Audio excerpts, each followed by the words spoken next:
Здравствуйте, на телеканале БСТ. Время подвести итоги недели. В студии Элина Насырова. И вначале коротко о ключевых темах. В рейтинге побеждает Республика Башкортостан. И снова в лидерах. По эффективности промышленной политики республика признана лучшей в стране. Мы создали хороший климат инвестиционный для развития, модернизации предприятий. И в целом вся слаженная работа команды позволяет нам удерживать первое место. Инновационные башкирские разработки презентовали Михаилу Мишустину. Здесь будут выращивать органы, а из паутины создавать шовный материал. Здесь создают импланты для замещения хрящей при их поражении. Во всем Приволжском федеральном округе есть лишь 2 таких биопринтера. В Институте фундаментальной медицины нацелены создать цифровую базу онкологии. У нас есть большая база данных, на которых мы можем опираться. Есть фрагменты тканей, на которых проводятся иммуногистохимические реакции. Кому вершки, а кому корешки, пыль, грязь и разбитые дороги. Ладно, у меня Нива, высокая посадка, а маленькие посадки, как они? Как тараканы ползут? Когда дорога будет? В охоте за прибылью горно-рудные компании игнорируют нормы весового контроля и правила рекультивации. Как власти будут бороться с нарушителями? Порядка 40 лицензий приостановлено, около пару десятков лицензий отозвано.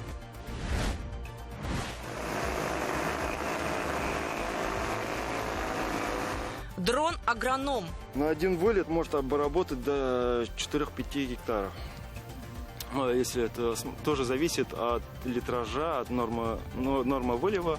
Беспилотники на службе у башкирских аграриев. Для желающих переоснастить автопарк предусмотрены субсидии и льготный лизинг.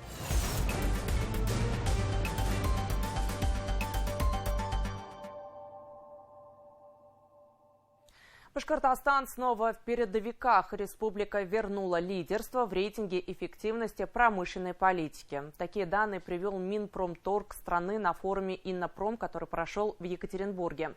Позади даже Москва и Московская область. И результат не случайность, а следствие системной работы. Казалось, только пару лет назад был создан кластер беспилотной авиации, и вот уже в регионе наладили первое в стране производство по выпуску импортозамещенных электродвигателей для дронов. Потенциал оценил и премьер-министр Михаил Мишустин, за счет чего республика все последние годы находится на лидирующих позициях, расскажет Артур Шамсудинов.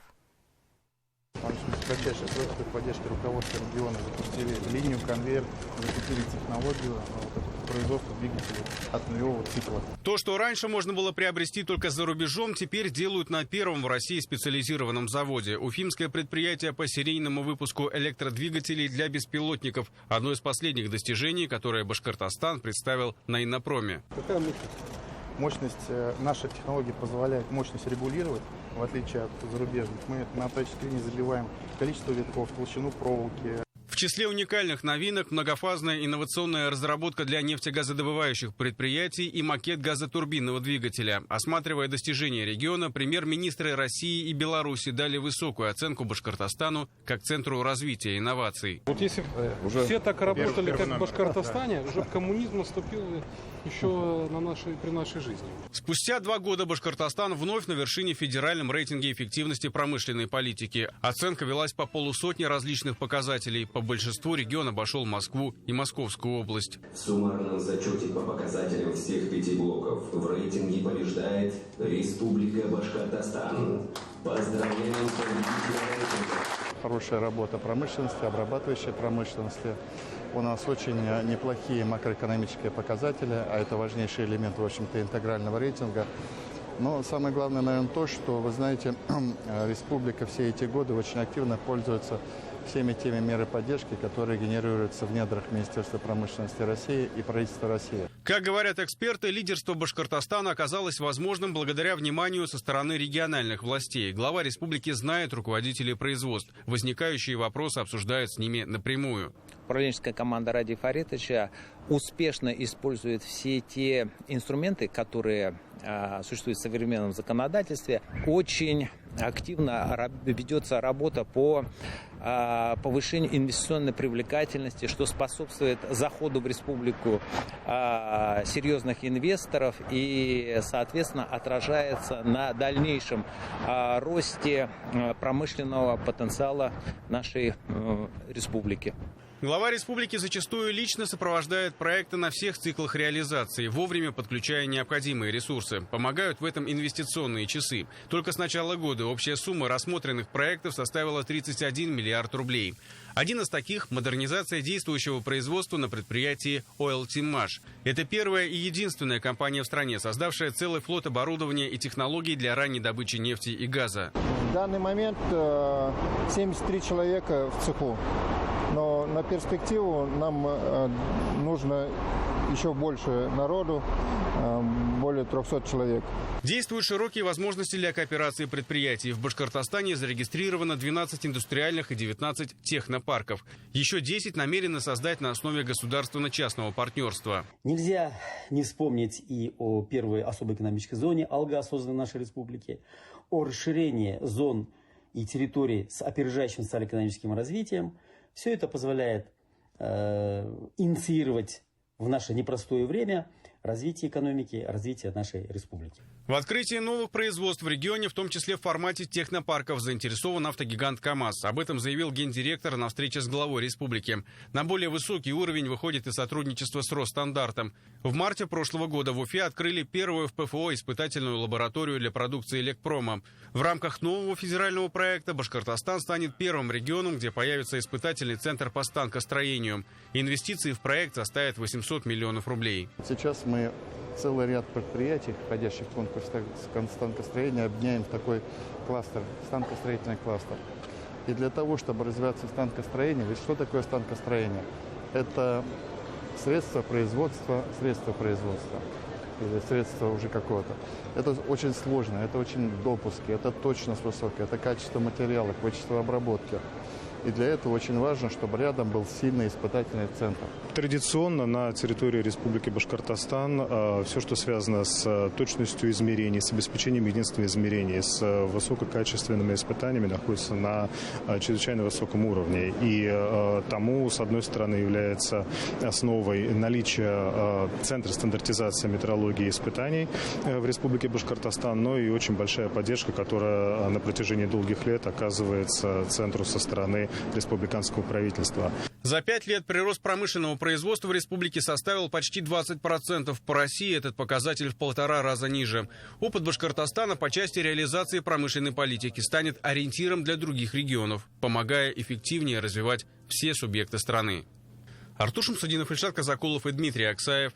Итоги недели. Екатеринбург.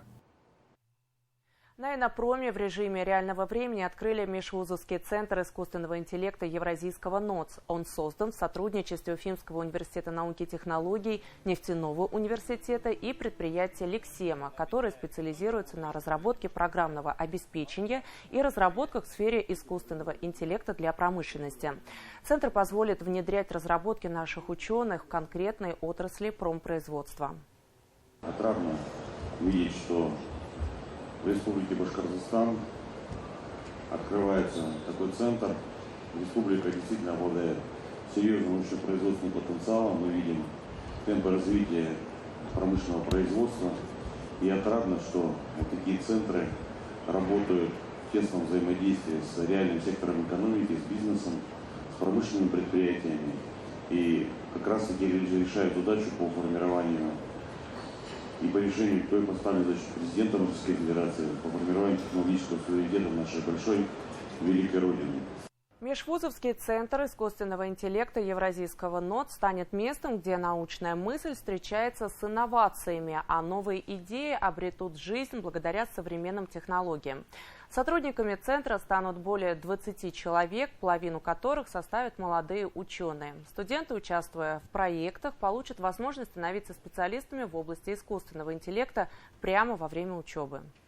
Тема искусственного интеллекта – это сегодня тема, которая заложена практически во все национальные проекты. Это главное направление, куда сейчас вкладывают ресурсы и усилия. Наш университет активно в этом участвует. Мы начинаем работать в этом направлении уже со школьной скамьи. И сейчас, собственно говоря, те наработки фундаментальные, прикладные, которые есть у нас в университете, компетенции сегодня в рамках вот этого открывающегося центра будут напрямую транслироваться уже индустриальным партнерам.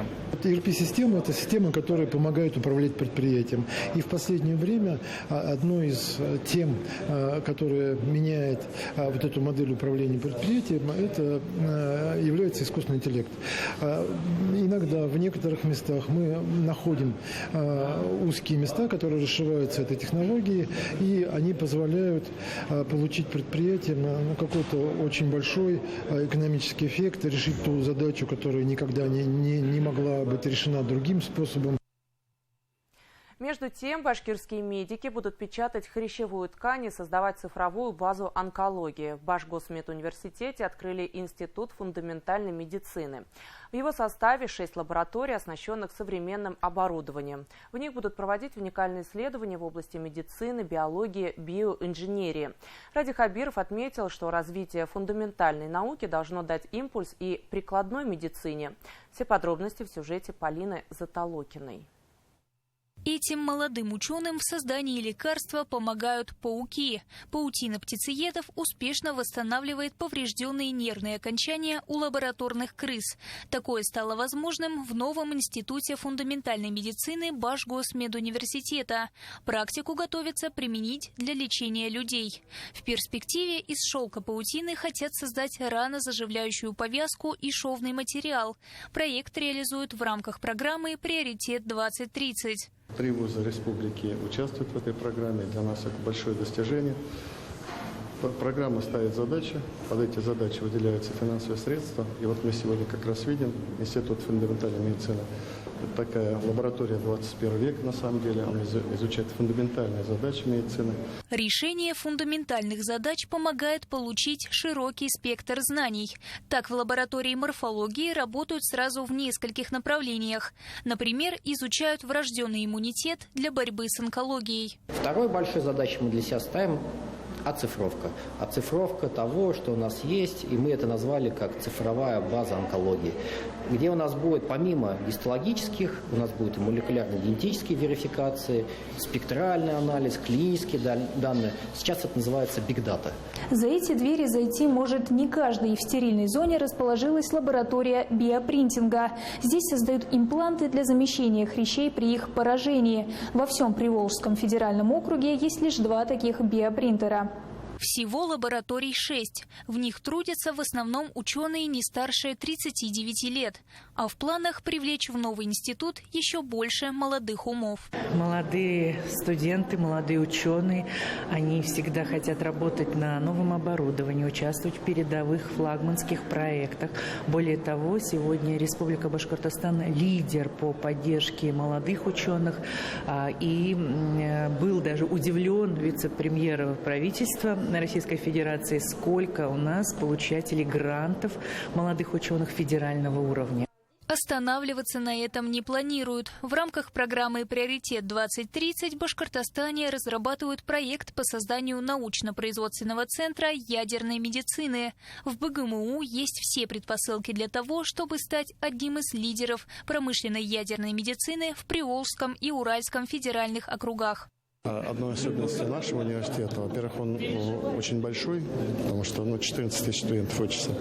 Чисто медицинский университет. Это очень большой, он десятки российских университетов, поэтому. А плюс еще, что особенно, что он очень наукоемкий.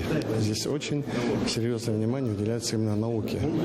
И вот именно поэтому здесь мы объединили, значит, глазные компетенции, федеральный центр на Мулдашева, значит, наш НИИ глазных заболеваний. Когда объединяется, это все становится сильнее. И вот, пожалуйста, вот такая база. Ведущий вуз не может останавливаться только на подготовке кадров. У него должна быть исследовательская, мощная исследовательская составляющая. И вот она сегодня здесь не то что появилась, она продолжает развиваться, но на современной технической базе. И проект «Приоритет» в этом смысле очень удачно совпал и со стратегией республики, с политикой, позицией руководства института. Институт фундаментальной медицины призван стать центром не только научных, но и практических знаний. Ожидается, что проекты, которые сейчас находятся только на стадии исследования, в дальнейшем будут применять в здравоохранении. И, возможно, сегодняшние студенты в будущем совершат важнейшие открытия, которые смогут спасать жизни. Полина Затолокина, Артур Ханов и Родион Матвеев. Итоги недели. Уфа.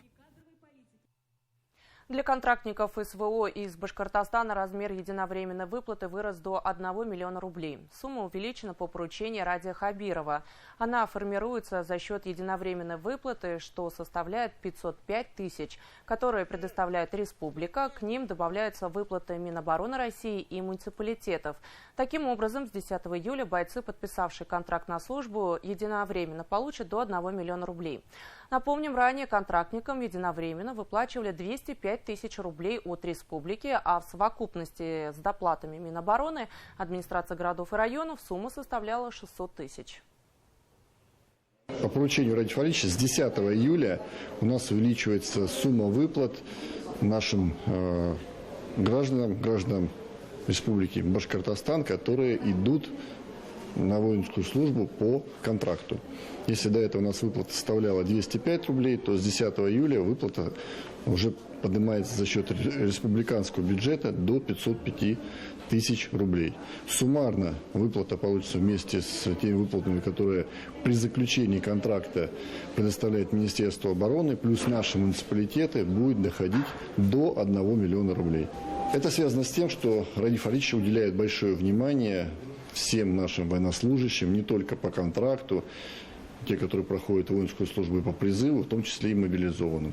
Данные выплаты позволят существенно повысить престиж воинской службы по контракту, и суммарно она будет, повторюсь, уже сумма доходить до 1 миллиона рублей.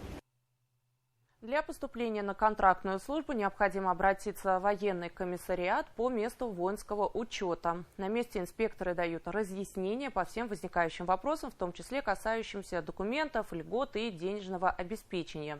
Затем гражданин собирает необходимые справки и проходит медицинский осмотр. По всем вопросам можно позвонить на единый справочный номер 117 или в ситуационный центр по номеру 122.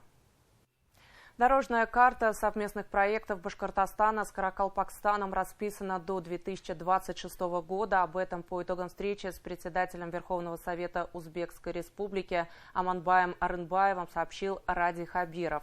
Делегация Каракалпакстана ознакомила с системой реагирования на обращения граждан в Центре управления республикой. Далее в ходе совещания представители руководства двух республик обсудили перспективы сотрудничества между регионами. По словам главы Башкортостана, сейчас прорабатываются совместные проекты в области нефти и газохимии, сельского хозяйства, туризма. В планах развивать сотрудничество в сфере образования. Нас связывают и исторические корни, у нас традиции общие, и язык очень схожий, поэтому вот для нас очень близкий родной регион. И у нас есть очень интересные друг другу внешнеэкономические предложения. Это и нефтехимия, и газохимия, это сельское хозяйство, это туризм. Значит, мы договорились с руководством Каракалпакстана, открыть филиал нашего среднего образовательного учреждения Уфимского топливно-энергетического колледжа. Поэтому у нас есть обширная карта мероприятий, которые мы вложили в дорожную карту, и полагаю, что вот в самое ближайшее время мы увидим реальные результаты этой работы. Народы Башкортостана, Каракалпакстана, Узбекистана очень близки, много общего с точки зрения культуры и истории. Сегодня между нами дружеские отношения. Глава Башкортостана был в Каракалпакстане. Мы собираемся участвовать в торжествах по случаю 450-летия Уфы. Приезжая сюда, мы чувствуем себя как дома. После деловых мероприятий делегация Каракалпакстана в сопровождении главы Башкортостана ознакомилась с памятником Муртазе Рахимову. Также гости возложили цветы к памятнику Минигали Шаймуратову. Ради Хабиров рассказал гостям о комдиве и поделился историей создания скульптурной композиции. Шутить с нами не нужно. Первый заместитель руководителя администрации главы Республики Башкортостан по внутренней политике Азат Бадранов сделал предупреждение руководителям горно-рудных компаний Хайбулинского района. Их большегрузы разбивают дороги, а чтобы избежать ответственности, перевозчики снимают номера с машин на пунктах весового контроля. Какими способами будут бороться с нарушителями и с какими просьбами обратились к республиканским властям жители Зауралья, узнал наш корреспондент. Протяженность местных дорог в Хайбулинском районе более 550 километров, но на некоторых участках они больше похожи на лунную поверхность. В погоне за прибылью горнорудные перевозчики работают с перегрузом, при этом замазывая грязью или снимая госномера на пунктах весового контроля. Эта проблема уже не в первый раз поднимается на заседании межведомственной комиссии по вопросам деятельности недропользователей. В любом случае мы видим, что номера закрываются, не соблюдается. Мы договаривались о том, что колоннами мы не будем ездить, то есть чтобы нагрузку чуть-чуть уменьшить. И мы договаривались о том, что в жаркую погоду все-таки постараются переезжать, ездить в вечернее время. Из-за перегруза многотонные самосвалы разрушают не только дорожное покрытие, но и мосты. Вот только в их ремонт недропользователи вкладываются неохотно.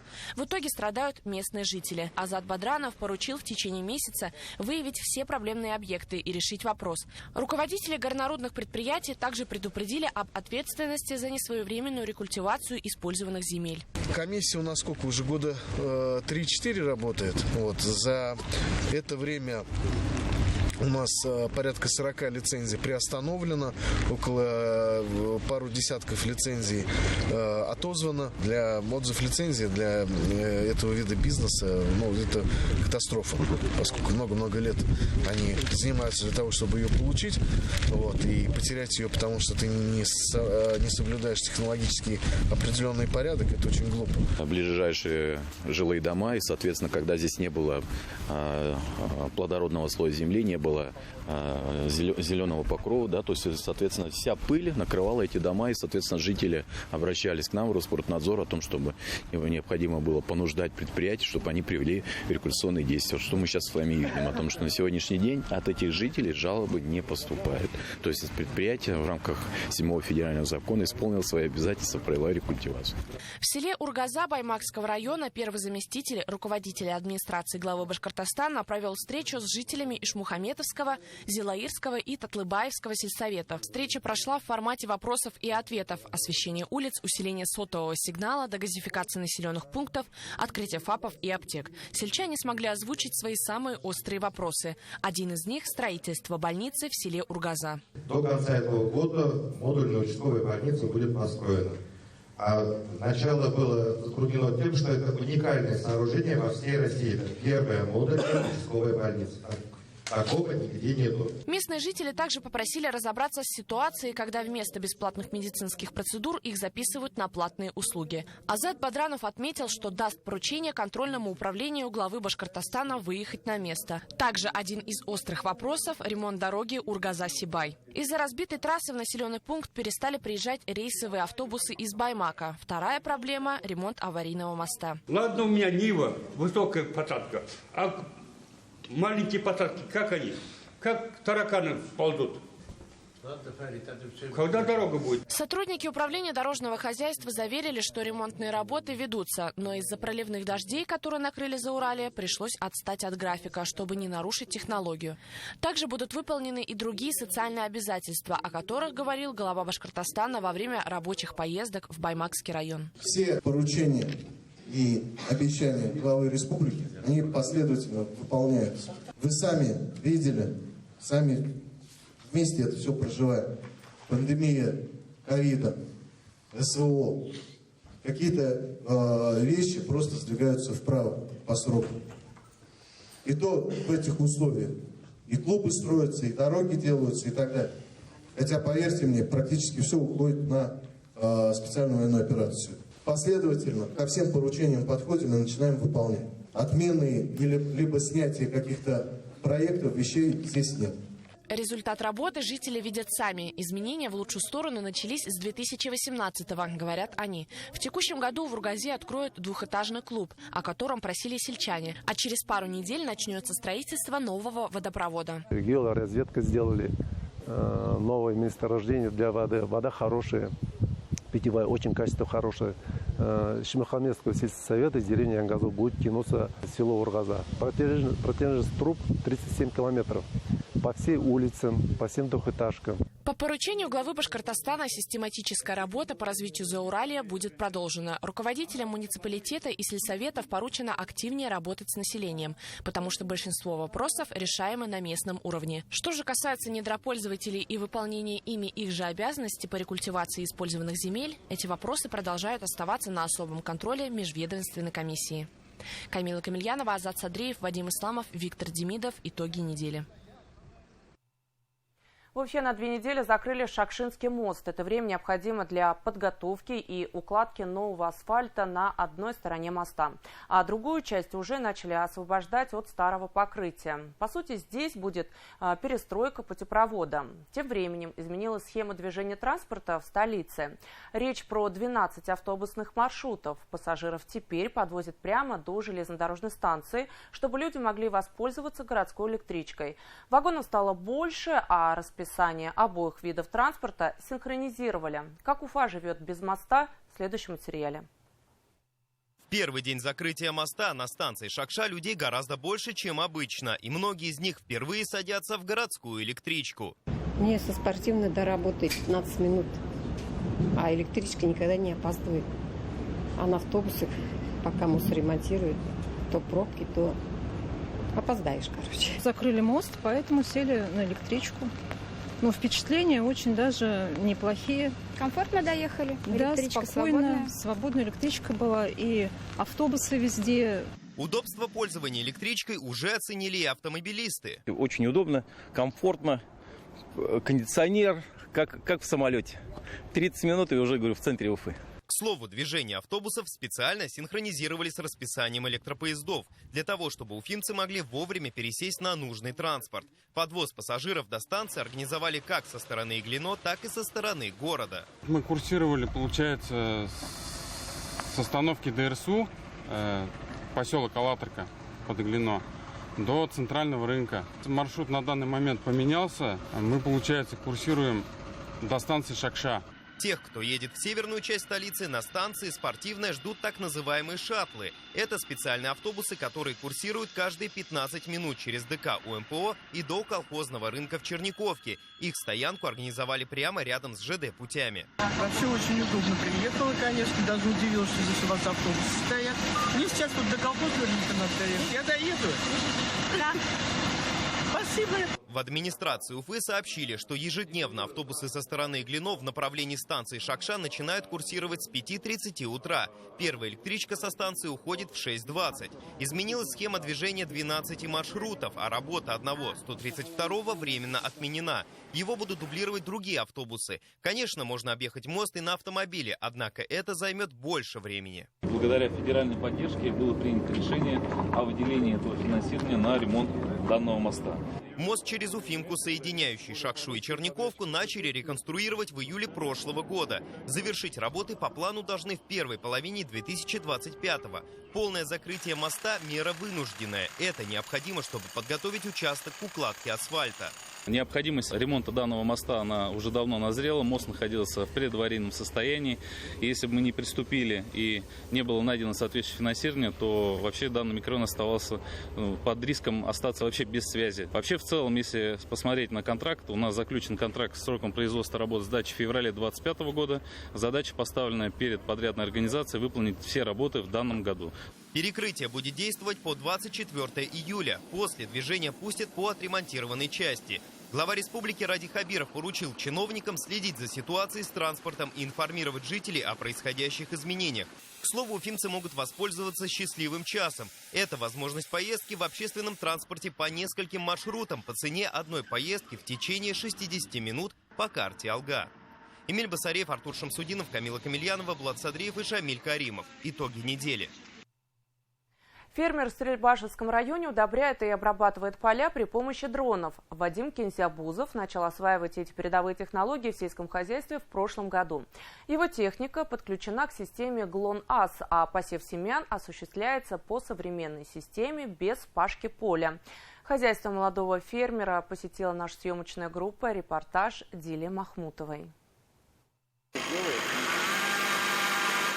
Перед тем, как поднять дрон в небо, его сначала тестируют на земле.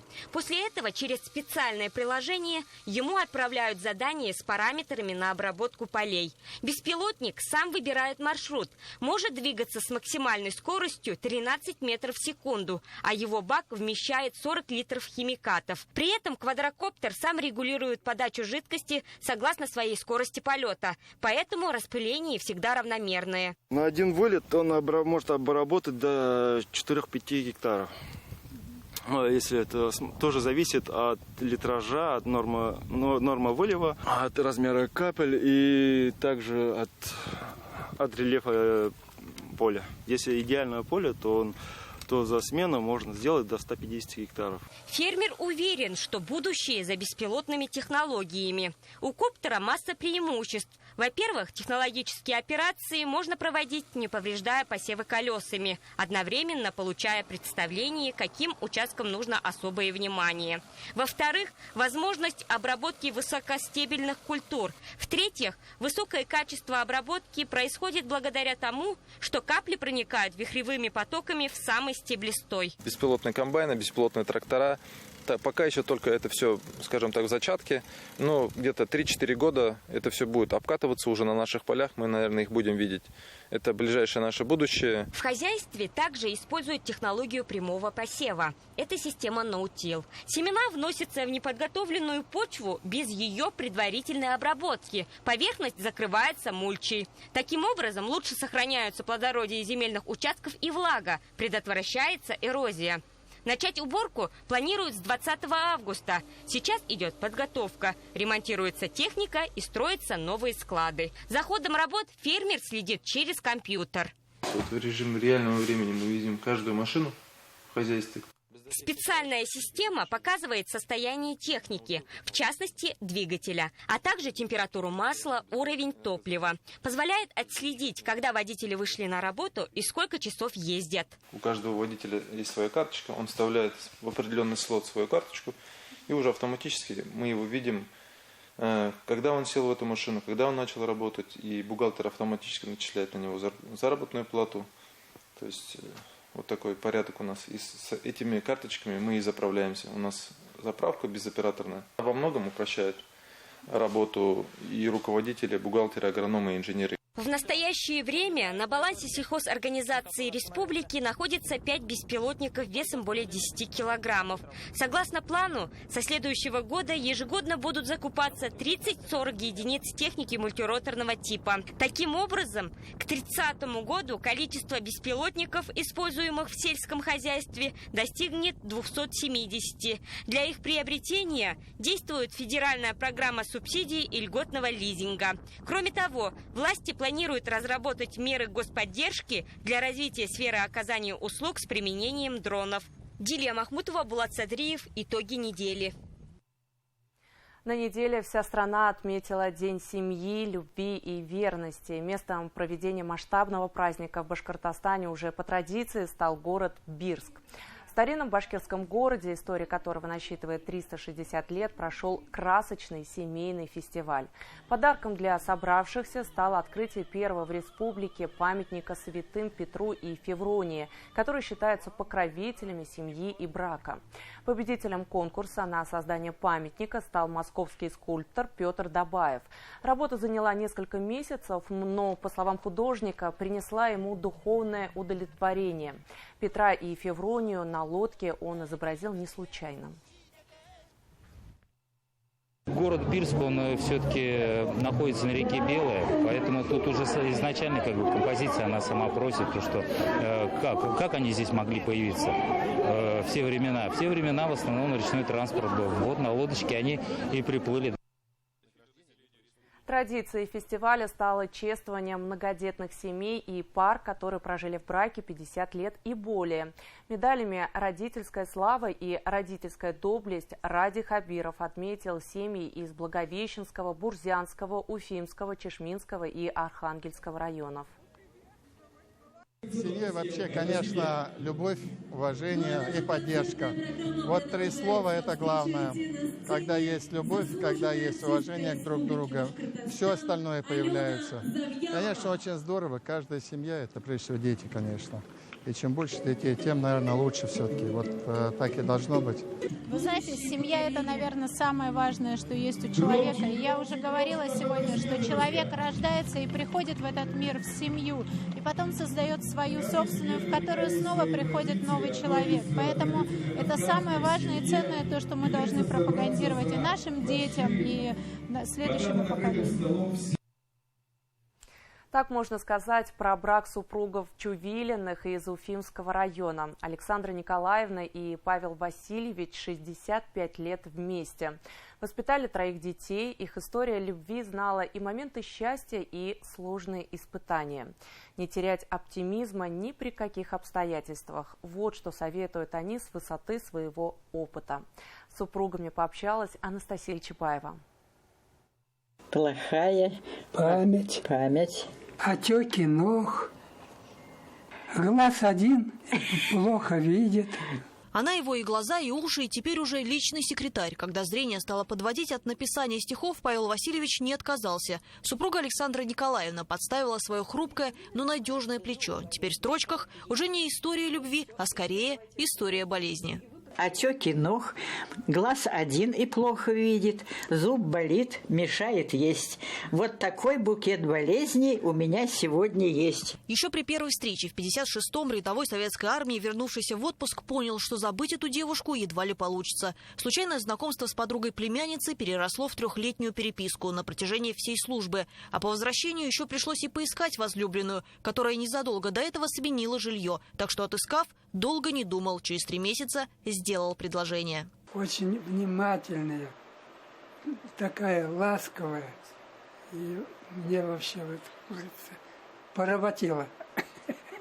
Во-первых, по письмам понравился. Он все время так душевно писал. И это, как сказать, честный человек, я поняла, порядочный. Вот. И на лицо симпатичный. Он фотографии прислал мне и в профиль. Ну, какой симпатичный, и надо же. В порядочности друг друга они еще раз убедились после рождения первого ребенка. В деревне парализовала маму Павла Васильевича. Пожилой отец уже не справлялся. Я Павлику говорю, да я в декретном, мы вернемся, потому что раз она мать парализовала, отец, значит, сердечник, поехали. Света электрического нет, 3 дома всего. Но я, считай, оптимист. Ничего, говорю, что-то. И отец оживел, стал помогать даже там по хозяйству. Начали трудиться на селе. Александра Николаевна тоже старалась заработать копеечку. Решили в деревне побольше с благами цивилизации поставить дом. Красивые высокие окна, высокие двери. Он мать на руки взял, понес ее прямо в дом и говорит: мама, смотри, какой мы дом построили. Мы ей там койку поставили. Ой, мне слезы находят. Потом на свет появилась 2-я дочка, а 3-м сын, как и загадывали. И спустя 65 лет совместной жизни он все так же в стихах признается ей в любви. Мы жизнь нелегкую прожили, любовь и верность сохраня.